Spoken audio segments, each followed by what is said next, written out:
Hello everyone, welcome to Unacademy. This is Devashri. I'm working as an assistant professor. If you want to join Unacademy Plus, you can join it with the help of my referral code, that is DEBA1. So what are the benefits of the Unacademy Plus are daily live classes, structured courses as per the CSIR syllabus, live tests and quizzes, unlimited access to all the educators at single subscription. So if you want to join Unacademy Plus, you can join it with the help of my referral code, that is DEBA1. So if we move to the price list, if you join for 1 month, the price will be around 1890. For 3 months it is to 4725. For 6 months it is 8505. For 12 months it is 10,395, and for 24 months it is 15,120. If you use my referral code DEBA1, you will be getting a 10% off on all this. So to get the maximum benefit at the minimum price, you can use my referral code and you can be a part of the Unacademy family. So let's move to our topic. So today's topic is electron microscopy. आज हम electron microscopy के बारे में discuss करेंगे. अगर हम electron microscopy के बारे में बात करते हैं, an electron microscope is a microscope that uses a beam of accelerated electrons as a source of illumination. तो इलेक्ट्रॉन माइक्रोस्कोप के लिए जो आपका सोर्स ऑफ इल्यूमिनेशन होता है वो क्या होता है? वो होता है आपका इलेक्ट्रॉन्स. अगर मैं जनरल बात करती हूँ यहाँ पे, आप देखो माइक्रोस्कोप जो है बेसिकली जो आपके माइक्रोस्कोप्स होते हैं सोर्सेज ऑफ इल्यूमिनेशन के हिसाब से ऑप्टिकल या एक तो होते हैं जो आपके लाइट यूज करते हैं, राइट.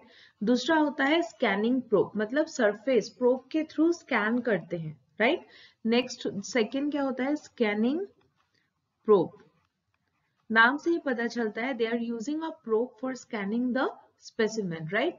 थर्ड क्या होता है आपका? थर्ड होता है इलेक्ट्रॉन माइक्रोस्कोपी. अब यहाँ पे डिफरेंस क्या है मैं बता रही हूँ, आप ध्यान से सुनना. ऑप्टिकल या लाइट माइक्रोस्कोपी में हम क्या करते हैं, जो सोर्स ऑफ इल्यूमिनेशन होता है वो होता है आपका लाइट, राइट. स्कैनिंग प्रोब में क्या होता है? प्रोब को हम यूज करते हैं फॉर द सरफेस स्कैनिंग. और अगर इलेक्ट्रॉन की बात करूं मैं, इलेक्ट्रॉन माइक्रोस्कोप में हम यूज करते हैं electron as a source of illumination, right. तो अगर हम ऑप्टिकल लाइट माइक्रोस्कोप के मतलब लाइट माइक्रोस्कोप में कौन कौन से माइक्रोस्कोपी आते हैं उसकी अगर मैं बात करूं तो यहाँ पे आता है आपका dark field, bright field, fluorescence, confocal और होता है आपका फेस कॉन्ट्रास्ट. ये होते हैं आपके लाइट माइक्रोस्कोपी में, राइट. स्कैनिंग प्रोब का तो खुद अपना होता ही है. नेक्स्ट आपका इलेक्ट्रॉन माइक्रोस्कोपी में आते हैं टेम एंड सेम, राइट. ये हो गया आपका बेसिक माइक्रोस्कोपी का क्लासिफिकेशन आप बोल सकते हो on the basis of source of illumination, right. तो माइक्रोस्कोप ऑप्टिकल इलेक्ट्रॉन दोनों होते हैं मेनली. एक होता है स्कैनिंग प्रोब. स्कैनिंग प्रोब में हम प्रोब को यूज करते हैं, राइट. ऑप्टिकल माइक्रोस्कोप में हम यूज करते हैं लाइट को as a source of illumination, and electron microscope में हम यूज करते हैं electrons as a source of illumination. अगर हम इसके पार्ट्स को देखते हैं, इनमें आते हैं dark field, bright field, fluorescence, confocal and face contrast microscopy. और अगर हम इलेक्ट्रॉन माइक्रोस्कोप की बात करते हैं, यहाँ पे आता है आपका टेम एंड सेम, राइट. तो अगर हम इलेक्ट्रॉन अभी हम डिस्कस करेंगे, अभी हम कौन सा डिस्कस करेंगे? We will be discussing this part. Electron microscopy के बारे में हम इस लेक्चर्स में डिस्कस करेंगे along with time and same. Electron microscopy है क्या? Basically it is a special type of microscope having a high resolution of image able to magnify object in nanometers which are formed by controlled use of electrons in vacuum captured on a phosphorescent screen. Okay. अब question ये है कि जो electrons होते हैं, जो आपके electron microscope होते हैं वो हाई रिजोल्यूशन क्यों देते हैं? हम इलेक्ट्रॉन माइक्रोस्कोप को यूज क्यों करते हैं? जब हमारे पास लाइट है, स्कैनिंग प्रोब है, तो हम सिर्फ इलेक्ट्रॉन माइक्रोस्कोप को ही क्यों यूज करते हैं? क्यों हम इसको इसीलिए यूज करते हैं क्योंकि ये क्या प्रोवाइड करते हैं? हमें हाई रिजोल्यूशंस प्रोवाइड करते हैं, राइट. तो अब बात है हाई रिजोल्यूशन कैसे इलेक्ट्रॉन माइक्रोस्कोप प्रोवाइड करते हैं। अब मैं यहाँ पे आपको दो फॉर्मूला की बात करूंगी, बहुत इंपॉर्टेंट है, very to the power 100,000 important. आप ध्यान से सुनना। यहाँ पे दो कॉन्सेप्ट आता है, लिमिट ऑफ रिजोल्यूशन करके, लिमिट ऑफ रिजोल्यूशन एक फॉर्मूला है लिमिट ऑफ रिजोल्यूशन का, जिसको हम डी के थ्रू डिफाइन करते हैं। Limit of resolution it is equals to 0.61 lambda n sine theta, right. जो आपका यहाँ पे जो आपका लैम्डा है, लैम्डा क्या है, वो है आपका वेवलेंथ, राइट। एन क्या है, ये है आपका रिफ्रैक्टिव इंडेक्स, ये क्या है आपका रिफ्रैक्टिव इंडेक्स। साइन थीटा क्या है आपका angle of aperture, angle of aperture. मैं इसको समझाऊंगी। एंगल ऑफ एपरेचर की मैं अगर बात करूं तो ये कैसा दिखता है, देखिए अगर ये आपका हो गया ऑब्जेक्टिव, मान लो यहाँ पे आपका है, ये है आपका मान लो स्पेसिमेन, ये क्या है आपका, ये है आपका स्पेसिमेन, राइट। और ये है आपका ऑब्जेक्टिव लेंस, राइट। अब ध्यान से देखना, इनके बीच, इन दोनों के बीच अगर डिस्टेंस ज्यादा होगा, इफ डिस्टेंस इंक्रीजेस, तो हमें कैसा दिखेगा, हमें दिखेगा ये कुछ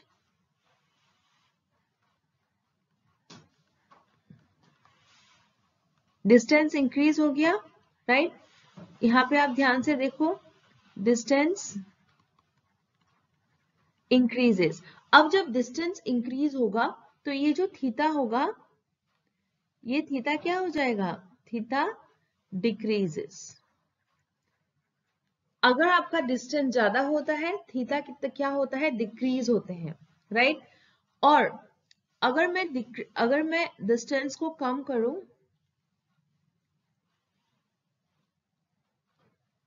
बिल्कुल कम डिस्टेंस है, देखो डिस्टेंस मैं इंक्रीज और डिक्रीज के लिए upward and downward arrow use कर रही हूँ, should not gate confused with this.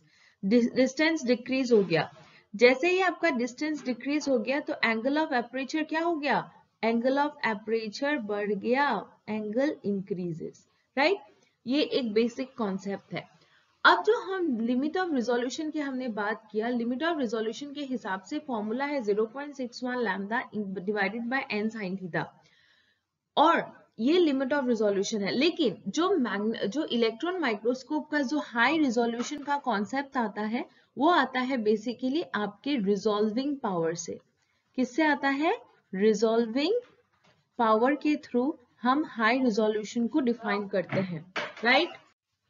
तो अगर हम क्या करते हैं, रिजॉल्विंग पावर को डिफाइन करते हैं, रिजोल्यूशन मतलब रिजॉल्विंग पावर के थ्रू हाई रिजोल्यूशन का डिफिनेशन होता है, मतलब हम रिजोल्यूशन को डिसाइड करते हैं with the help of resolving power.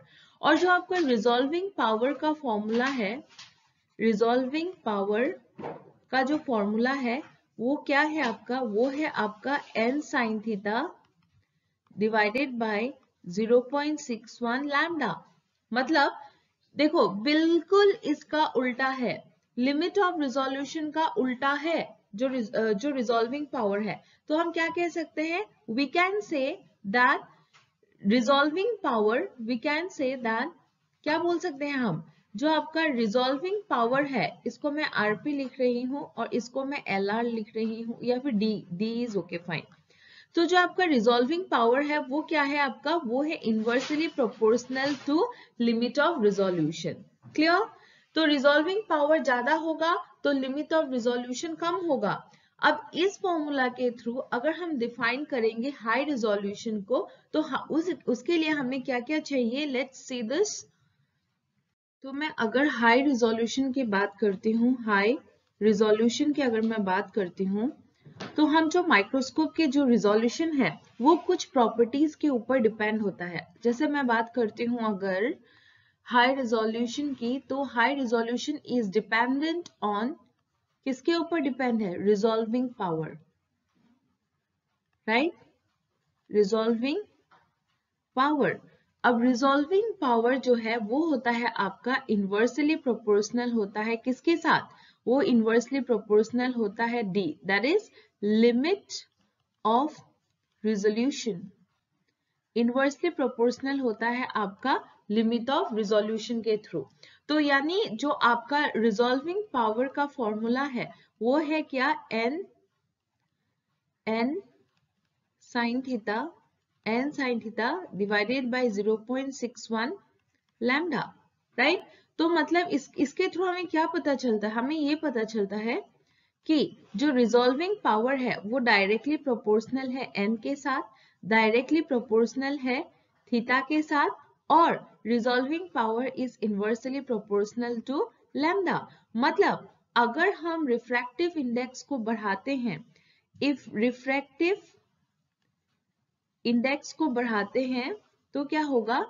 Refractive index को हम अगर बढ़ा देते हैं तो क्या होगा? रिजॉल्विंग पावर भी बढ़ जाएगा, राइट। और हम ऑयल इमर्शन में बेसिकली करते क्या है? हमें पता है ऑयल इमर्शन की अगर मैं बात करूं, ये नॉर्मल सब माइक्रोस्कोप्स के लिए ये एप्लीकेबल है, राइट।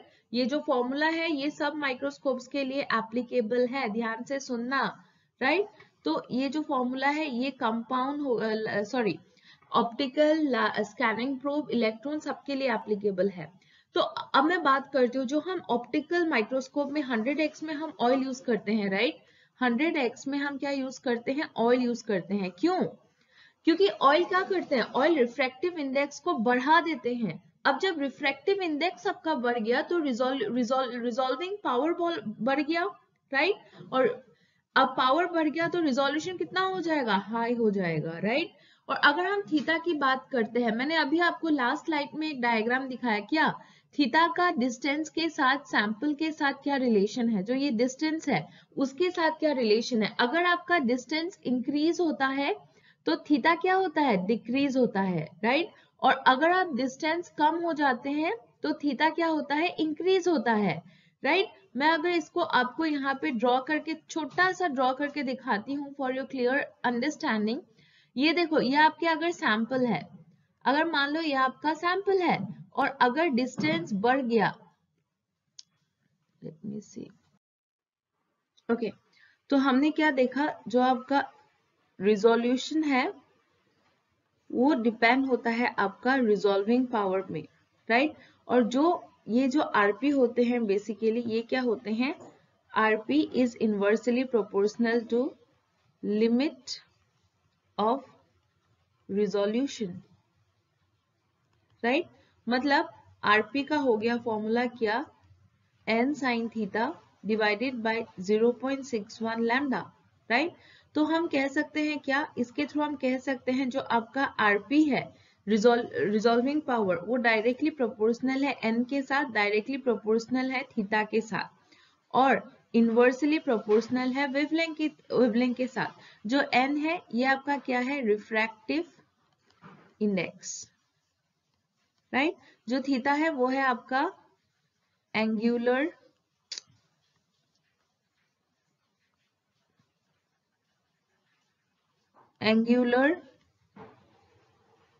एपर्चर, और जो लैम्डा है वो है आपका वेवलेंथ, राइट। तो अभी हम मैं इसको डिफाइन करती हूँ एंगुलर एपर्चर को, तो रिफ्रैक्टिव इंडेक्स का तो मैंने बता दिया। अगर रिफ्रैक्टिव इंडेक्स बढ़ेगी तो रिजॉल्विंग पावर भी इंक्रीज होगा। तो इसीलिए हम ऑयल इमर्शन यूज करते हैं। क्यों? क्योंकि ऑयल इमर्शन का जो रिफ्रैक्टिव इंडेक्स है, ऑयल, अगर मैं बात करती हूँ ऑयल इमर्शन की, तो ऑयल इमर्शन का जो रिफ्रैक्टिव इंडेक्स है वो एयर के कंपैरिजन में 1.5 टाइम्स ज्यादा है comparison to refractive index of air, right. तो जैसे ही आपका रिफ्रैक्टिव इंडेक्स बढ़ जाता है तो रिजोल्यूशन बढ़ जाती है, राइट। अगर हम थीटा के बारे में बात करते हैं, मान लो ये आपका कोई सैंपल है, राइट। अगर मैं यहाँ पे डिस्टेंस को लेके दिखाती हूँ, मान लो ये हमारा है स्पेसिमेन, यहाँ पे मान लो हमारा है स्पेसिमेन, और ये अगर मान लो ऑब्जेक्टिव इंडेक्स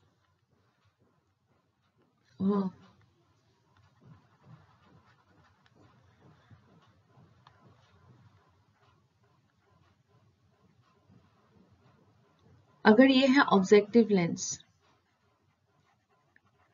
तो देखो यहाँ पे जो डिस्टेंस है ऑब्जेक्टिव लेंस और सैंपल के बीच में, ये क्या है, ये डिस्टेंस इंक्रीज है, डिस्टेंस ज्यादा है। अब जब डिस्टेंस ज्यादा है तो जो आपका एंगल ऑफ एपरेचर है थीटा, वो क्या होगा, वो डिक्रीज होगा, राइट। क्योंकि डिस्टेंस ज्यादा है तो एंगल ऑफ एपरेचर क्या होगा, डिक्रीज हो जाएगा।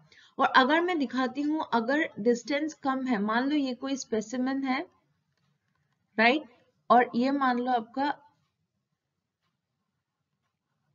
आपका क्या है, ये है ऑब्जेक्टिव लेंस, राइट। तो यहाँ पे आप ध्यान से देखो, एंगल ऑफ एपरेचर को अगर आप कंपेयर करोगे ये जो थीटा के साथ, अगर आप एंगल ऑफ एपरेचर को कंपेयर करोगे तो किसका ज्यादा है, जब डिस्टेंस कम है तो एंगल ऑफ एपरेचर क्या है, ज्यादा है। डिस्टेंस डिक्रीजेस तो थीटा इंक्रीजेस। यहाँ पे डिस्टेंस इंक्रीज हो रहा था, या तो यह आप ये भी समझ सकते हो कि लिमिट और रिजोल्यूशन है। Let me right distance. अगर यहाँ पे डिस्टेंस बढ़ रहा था तो थीटा घट रहा था, राइट। तो ये होता है आपका बेसिक कॉन्सेप्ट। नेक्स्ट आता है, I hope it is clear, refractive index theta clear. Next आता है वेवलेंथ। अब जो आपका रिजॉल्विंग पावर है वो बेसिकली क्या है, वो इनवर्सली प्रोपोर्शनल है किसके साथ, वेवलेंथ के साथ। मतलब अगर वेवलेंथ ज्यादा होगा तो रिजॉल्विंग पावर कम होगा, और अगर वेवलेंथ कम होगा तो रिजॉल्विंग पावर ज्यादा होगा, राइट। समझ आया मैं क्या बोल रही हूँ। और जो इलेक्ट्रॉन्स है, अगर मैं इलेक्ट्रॉन्स की बात करूं, इलेक्ट्रॉन्स का वेवलेंथ कम है, इलेक्ट्रॉन्स का वेवलेंथ कम है। अगर इलेक्ट्रॉन्स का वेवलेंथ कम है तो रिजोल्यूशन क्या होगा, हाई होगा, रिजॉल्विंग पावर हाई होगा, क्योंकि ये इनवर्सली प्रोपोर्शनल है, राइट। तो इलेक्ट्रॉन्स का वेवलेंथ कम होता है, तो इसीलिए क्या होता है, इलेक्ट्रॉन माइक्रोस्कोप में रिजोल्यूशन बहुत अच्छा होता है, हाई रिजोल्यूशन होता है। Clear everyone? यस, रिजोल्यूशंस और इलेक्ट्रॉन माइक्रोस्कोप में हाई रिजोल्यूशन क्यों होता है, क्यों, क्योंकि as the electrons as the wavelength of electrons is less, as the wavelength of electron is less, so electron microscope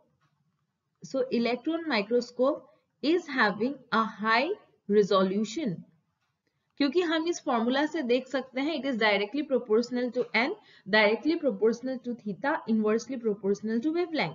तो अगर वेवलेंथ ज्यादा होगा, रिजॉल्विंग पावर कम होगा, वेवलेंथ कम होगा तो रिजॉल्विंग पावर ज्यादा होगा, राइट। और इलेक्ट्रॉन्स का वेवलेंथ कम है तो इनका रिजॉल्विंग पावर ज्यादा है, रिजॉल्विंग पावर ज्यादा है तो आपका रिजोल्यूशन भी क्या होगा, ज्यादा होगा। Clear everyone? तो ये होता है आपका कॉन्सेप्ट अगेंस्ट इलेक्ट्रॉन माइक्रोस्कोप।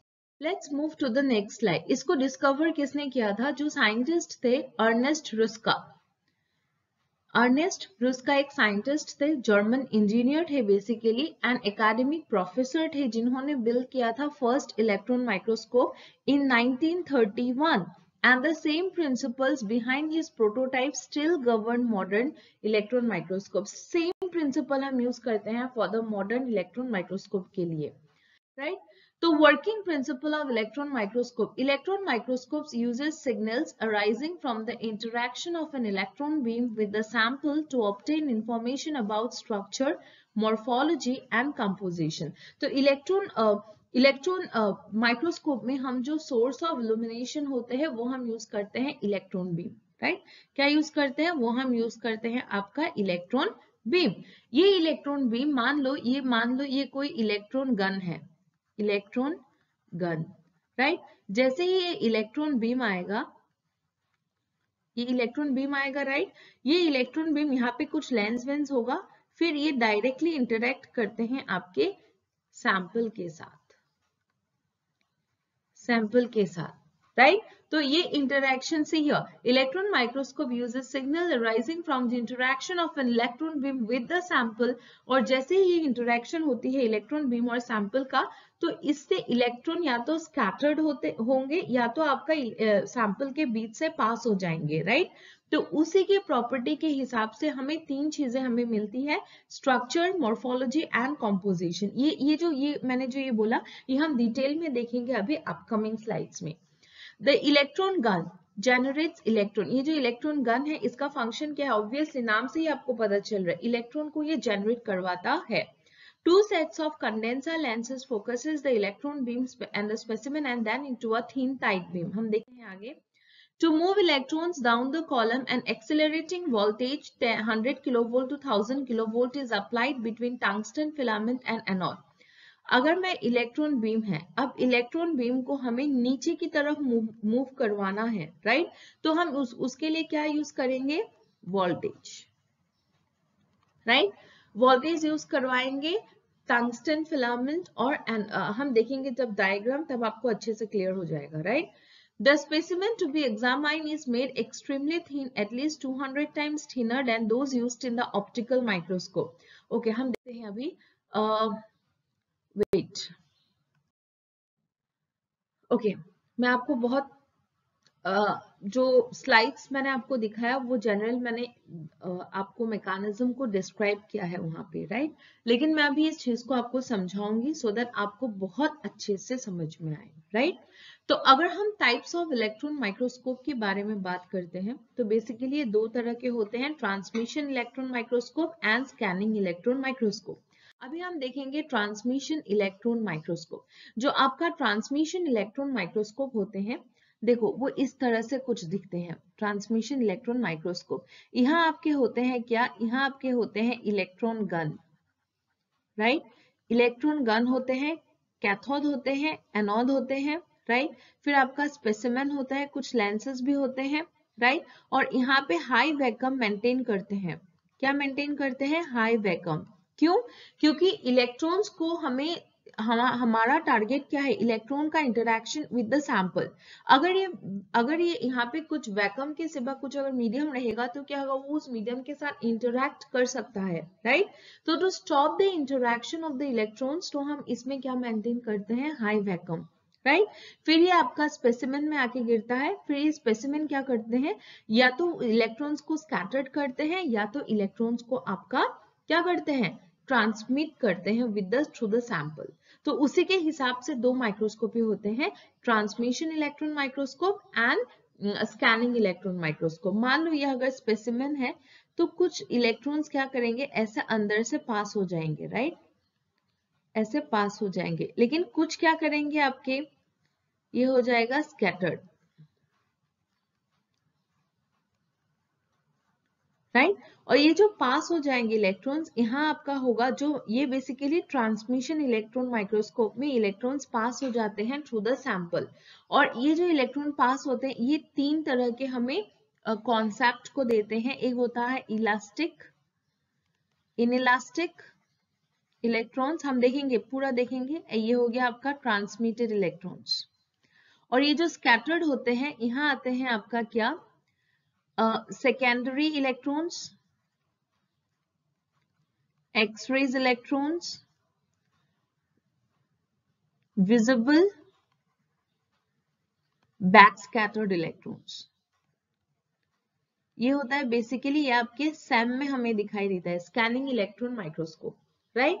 तो हम अभी हम ध्यान से देखेंगे फंक्शन क्या है। मैं आपको बहुत सिंपल वे में आपको समझाऊंगी, राइट। ये क्या हो गया आपका, ये हो गया आपका इलेक्ट्रॉन गन। यहां से आपके इलेक्ट्रॉन्स नीचे की तरफ मूव करेंगे, राइट। इलेक्ट्रॉन गन के बाद आता है आपका कंडेंसर एपरेचर। कंडेंसर एपरेचर के ये ऐसे कंडेंसर एपरेचर से स्ट्राइक करके, ऑब्जेक्टिव एपरेचर से स्ट्राइक करके सीधा जाता है हमारे स्पेसिमेन पे। अगर मान लो यहाँ पे स्पेसिमेन यहाँ पे हम स्पेसिमेन, ये हो गया आपका स्पेसिमेन पॉट, यहाँ से हम स्पेसिमेन को इंसर्ट करते हैं, राइट। तो जैसे ही ये स्पेसिमेन में गिरता है, वो अगर ट्रांसमिशन इलेक्ट्रॉन माइक्रोस्कोप की बात कर रही हूँ तो ये ट्रांसमिशन होते हैं, ट्रांसमिट होते हैं। ट्रांसमिट होने के बाद यहाँ पे फ्लोरेसेंस स्क्रीन होता है जहाँ पे ये क्या करते हैं, इलेक्ट्रॉन्स जाके गिरते हैं। और जो अलग अलग इलास्टिक इनइलास्टिक अलग अलग इलेक्ट्रॉन्स होते हैं जिसके थ्रू हमें क्या मिलते हैं, हमें पूरा एग्जैक्ट इमेज मिलता है। देखो मैं एक और चीज आपको यहाँ पे बताती हूँ। ये हो गया electron source, right. Electron source पहले देखो कंडेंसर से स्ट्राइक करेंगे, कंडेंसर लेंस से और कंडेंसर एपरेचर के से होके ये आपके सैंपल में गिरता है, राइट। अब देखो सैंपल से इलेक्ट्रॉन बीम पास हो रहा है, इलेक्ट्रॉन ट्रांसमिटेड किसके through, through the sample, right. Sample के अंदर से इलेक्ट्रॉन ट्रांसमिट हो रहे हैं। अब जब इलेक्ट्रॉन जो है सैंपल के अंदर से ट्रांसमिट हो रहा है तो वो पहले ट्रांसमिट होने के बाद ऑब्जेक्टिव लेंस से टकराएंगे, राइट। फिर यहाँ पे आपका एक फ्लोरेसेंट स्क्रीन होते हैं जो क्या करते हैं, depending on the density of electrons वो अपने इमेज को फॉर्म करते हैं। अगर लाइट हो गया तो ब्राइट इमेज दिखेगा, राइट। और अगर मतलब डार्क, मैं यहाँ पे आपको अच्छे से समझाती हूँ, देखो ध्यान से देखना आप लोग, ठीक है। मान लो देखो ये कोई एटम है, राइट। ये क्या है, आपका एटम है। हमारे जो सैंपल में जो होते हैं वो मैं समझा रही हूँ आपको। तो यहाँ पे क्या होता है, ये इलेक्ट्रॉन्स होते हैं जो कि आपके प्रेजेंट होते हैं। मैं इलेक्ट्रॉन्स को इससे दिखाती हूँ। यहाँ आपके कुछ इलेक्ट्रॉन्स होते हैं, हर सेल्स में कुछ इलेक्ट्रॉन्स होते हैं, राइट। यहाँ भी इलेक्ट्रॉन्स होते हैं, यहाँ भी इलेक्ट्रॉन्स होगा, राइट। अब क्या होता है आपका, ठीक है। अब क्या होता है, जैसे ही आपका इलेक्ट्रॉन बीम्स आएंगे, इलेक्ट्रॉन गन से ये क्या है, ये है आपका इलेक्ट्रॉन बीम, राइट।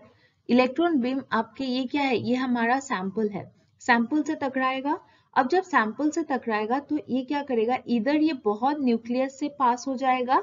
अब जब ये न्यूक्लियस से पास हो जाएगा तो क्या होगा, इसका एनर्जी जो इलेक्ट्रॉन बीम्स का एनर्जी होता है इसमें कुछ भी चेंजेस नहीं होता है, राइट। क्योंकि ये बिल्कुल सेंटर से पास हो रहा है, न्यूक्लियस से पास हो रहा है, राइट। तो यहाँ इसको हम बोलते हैं क्या, इलास्टिक स्कैटरिंग। इसको हम बोलते हैं इलास्टिक स्कैटरिंग। अब लेकिन जैसे ही आपका इलेक्ट्रॉन बीम जो होते हैं, अगर आपका इलेक्ट्रॉन बीम ऐसे इलेक्ट्रॉन्स के साइड से गुजरता है तो क्या करते हैं, जो इलेक्ट्रॉन्स अपना एनर्जी है वो एनर्जी इस इलेक्ट्रॉन को पास कर देते हैं, राइट। और जैसे ही ये इलेक्ट्रॉन्स एनर्जी ले लेते हैं, इसका इलेक्ट्रॉन बीम्स का एनर्जी कम हो जाते हैं, राइट। तो इस टाइप के स्कैटरिंग को हम बोलते हैं क्या, हम बोलते हैं इनइलास्टिक स्कैटरिंग। हम इसको बोलते हैं इनइलास्टिक स्कैटरिंग। क्लियर हुआ, इलास्टिक स्कैटरिंग, इनइलास्टिक स्कैटरिंग क्या है।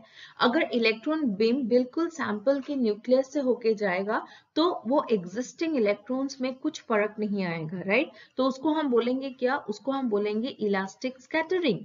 लेकिन अगर आपका इलेक्ट्रॉन बीम, ये देखो इलेक्ट्रॉन बीम अगर आपका पास हो रहा है किसके थ्रू, एग्जिस्टिंग इलेक्ट्रॉन्स के बिल्कुल साइड से पास हो रहे हैं, तो ये जो इलेक्ट्रॉन बीम है ये अपना एनर्जी थोड़ा सा एग्जिस्टिंग इलेक्ट्रॉन्स को दे देंगे, राइट।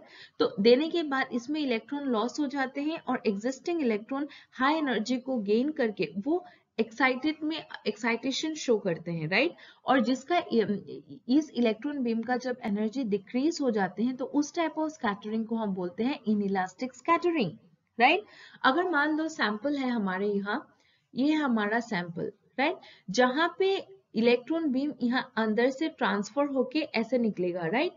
अब क्या होगा, किसी किसी जगह में आपका इलेक्ट्रॉन बीम का डेंसिटी ज्यादा होगा, किस किस जगह में डेंसिटी ज्यादा होगा, जहां सैंपल में अगर कुछ ऑर्गेनेल्स हैं या फिर कुछ मॉलिक्यूल, जिस सैंपल में जहां मॉलिक्यूल ज्यादा है वहां पे आपका इलेक्ट्रॉन डेंसिटी भी क्या होगा, ज्यादा होगा, राइट।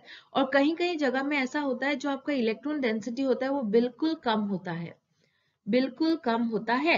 तो इस इलेक्ट्रॉन डेंसिटी के बेसिस पे हमें जो फ्लोरेसेंस स्क्रीन में इमेज मिलता है या तो वो डार्क हो सकते हैं या तो वो ब्राइट हो सकते हैं। अगर डेंसिटी ज्यादा है तो हमें मिलेगा डार्क, और अगर डेंसिटी कम है इलेक्ट्रॉन्स का तो हमें मिलेगा ब्राइट इमेज, राइट।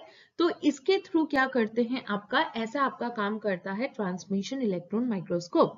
जो इलेक्ट्रॉन गन होते हैं वो इलेक्ट्रॉन्स को रिलीज करते हैं, रिलीज करने के बाद वो सैंपल से इंटरेक्ट करते हैं, राइट। और सैंपल के थ्रू इसको पास करना होता है। तो नाम से ही आप देखो ट्रांसमिटेड, मतलब इलेक्ट्रॉन ट्रांसमिट हो जाते हैं सैंपल के थ्रू, राइट। अब जब ये ट्रांसमिशन होता है, ये ट्रांसमिशन में इलेक्ट्रॉन बीम या तो न्यूक्लियस से ट्रांसफर हो सकता है सैंपल के, या तो एग्जिस्टिंग इलेक्ट्रॉन के बिल्कुल पास से होते हैं। अगर ये न्यूक्लियस के थ्रू होके जाते हैं तो इसका एनर्जी में कोई इतना फर्क नहीं पड़ता है, तब हम इसको बोलते हैं इलास्टिक स्कैटरिंग। लेकिन अगर वो एग्जिस्टिंग इलेक्ट्रॉन्स के बिल्कुल पास से होके गुजरते हैं तो जो ये अपना एनर्जी है वो थोड़ा सा एग्जिस्टिंग इलेक्ट्रॉन्स को दे देते हैं, राइट। और इससे क्या होता है, जो इलेक्ट्रॉन बीम की एनर्जी होती है वो कम हो जाती है, और इस स्कैटरिंग को हम बोलते हैं इनइलास्टिक स्कैटरिंग, राइट। तो ये हो गया आपका इलेक्ट्रॉन माइक्रोस्कोप का कॉन्सेप्ट। अब बात ये है कि इलेक्ट्रॉन माइक्रोस्कोप में जो स्पेसिमेन होता है उससे इलेक्ट्रॉन को हमें पास करवाना होता है, राइट। तो अगर स्पेसिमेन बहुत थिक रहेगा तो पास नहीं होगी, राइट। तो यहाँ पे हमें क्या करना पड़ता है, कोई भी सैंपल हम यूज कर रहे हैं इलेक्ट्रॉन माइक्रोस्कोप के लिए, उसको हमें प्रिपेयर करना पड़ता है फॉर 10, राइट। प्रोसेस करना पड़ता है सैंपल को, और ये जो प्रोसेसिंग होती है ये हम लाइव सेल्स में नहीं कर पाते हैं। This is only possible in dead cells. तो हम इलेक्ट्रॉन माइक्रोस्कोप के थ्रू हम डेड सेल्स को देखते हैं, नॉट मतलब लाइव सेल्स को हम नहीं देखते हैं, हम देखते हैं डेड सेल्स को। अब ट्रांसमिशन इलेक्ट्रॉन माइक्रोस्कोप के लिए अगर हम सैंपल को यूज कर रहे हैं तो सैंपल को भी हमें कुछ प्रिपरेशन करना इंपॉर्टेंट हो जाता है। जैसे आपका क्या होता है, सैंपल को सबसे पहली बात हमें सैंपल को क्या करना है, थिन करना है। Trimming of the resin block and ultra thin sectioning. Ultra thin sectioning मतलब हमें सैंपल को बिल्कुल थिन करवाना होता है ताकि इससे क्या हो जाए, आपका इलेक्ट्रॉन पास हो जाए। तो हमारे जो सैंपल का साइज होता है वो होता है लेस देन 90 to 100 नैनोमीटर होना चाहिए। तो इसको सेक्शनिंग के लिए हम एक डिवाइस यूज करते हैं जिसका नाम है अल्ट्रा माइक्रोटोन। ये डिवाइस क्या करते हैं, इस सैंपल को थिन सेक्शन में कन्वर्ट कर देते हैं। यहाँ पे फिर हम क्या करते हैं, फिक्सेशन करते हैं सैंपल की। फिक्सेशन मतलब उसको सरफेस के साथ फिक्सिंग में हेल्प करते हैं कौन, ग्लूटाराल्डिहाइड, राइट। ग्लूटाराल्डिहाइड या फिर फॉर्मल्डिहाइड वो हम यूज करते हैं फिक्सेशन के लिए। फिर आते हैं आपका रिंजिंग एंड स्टेनिंग। स्टेनिंग के लिए हम कुछ हैवी मेटल कंपाउंड्स यूज करते हैं, जैसे हो गया आपका यूरेनियम, लीड, ऑस्मियम, राइट। फिर हो गया आपका गोल्ड। ये सब हम इंस्ट्रूमेंट्स यूज करते हैं फॉर फिक्सेशन। फिर हम इसको डिहाइड्रेशन करते हैं। डिहाइड्रेशन देखो, dehydration is not possible for living cell. ये सिर्फ उसी सेल में पॉसिबल है जो कि डेथ है। अगर आप किसी भी लिविंग सेल में आप डिहाइड्रेशन करोगे तो क्या हो जाएगा, सेल डेथ हो जाएगी सेल की, राइट। तो it is not possible. Electron microscope is use for visualizing the dead cells, right. तो यहाँ पे हम डिहाइड्रेशन के लिए we will be using alcohol, that is your ethanol, right. Ethanol का कॉन्सेंट्रेशन ज्यादा यूज करेंगे हम, followed by final wash in another polar substance like propylene oxide. Clear. तो ये हो गया आपका basic transmission electron microscope. Clear everyone.